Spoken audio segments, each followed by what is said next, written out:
আলহামদুলিল্লাহ কাফা ওয়া সালামুন আলা ইবাদিহি ইসতাফা আম্মা বাদ আউযু বিল্লাহি মিনাশ শাইতানির রাজিম বিসমিল্লাহির রহমানির রহিম ইউরিদুনা লিইফতিওয়া নূরাল্লাহি বিআফওয়াহিহিম আল্লাহু মুতিম্মু নূরিহি ওয়ালাউ কারিহাল কাফিরুন ওয়াল্লাযী আরসালা রাসূলাহু বিল হুদা ওয়া দীনিল হাক্কি লিইয়ুযহিরাহু আলাদ দীনি কুল্লি ওয়ালাউ কারিহাল মুশরিকুন আম্মা বাদ।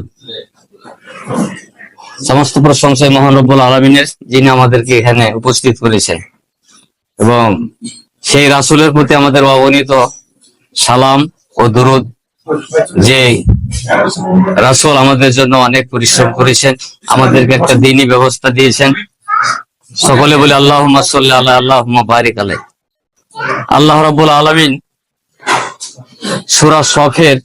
সূরা সফের তো অনেক বর্ণনায় রয়েছে, অনেক বর্ণনায় করব না, সংক্ষিপ্ত ভাবেই বলছি যে আল্লাহ ঘোষণা করছেন যে মানুষেরা এই পৃথিবীর মানুষেরা জালিমেরা এবং যারা আল্লাহ রাসূল আল্লাহকে মানতে চায় না, তাদের সম্পর্কে আল্লাহ বলছেন যে তারা ইচ্ছা করছে যে আল্লাহর দ্বীনকে নির্বাপিত করে দেব, ধ্বংস করে দেব, কিন্তু আল্লাহ চাচ্ছেন যে তোমরা যতই চেষ্টা করো না কেন, আমি আমার দ্বীনকে, আমি আমার নূরকে, আমি আমার দ্বীনকে প্রতিষ্ঠিত সকল দিনের উপরে করবই। এটা আল্লাহর ইচ্ছে।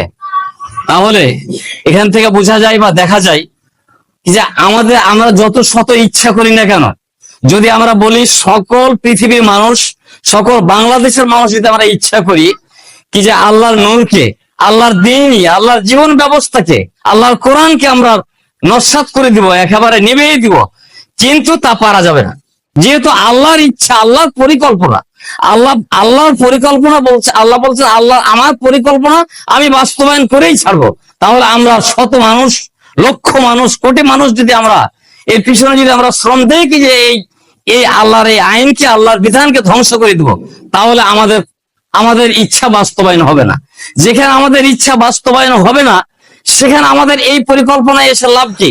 তাহলে আমাদের পরিকল্পনা হবে আল্লাহর জমিনে আল্লাহর দ্বীন প্রতিষ্ঠা করা এবং বাস্তবায়ন করাই আমাদের মূল উদ্দেশ্য হবে এবং লক্ষ্য হবে। এই লক্ষ্য অর্জন করতে পারলে আমাদের কি হবে? ইহকালীন জগতে আমরা প্রশান্তি লাভ করব এবং পরকালীন জগতে আমরা মুক্তি লাভ করবো ইনশাআল্লাহ। এ বলেই আমি আমার সংক্ষিপ্ত বক্তব্য শেষ করছি। আল্লাহ হাফেজ। আসসালামু আলাইকুম।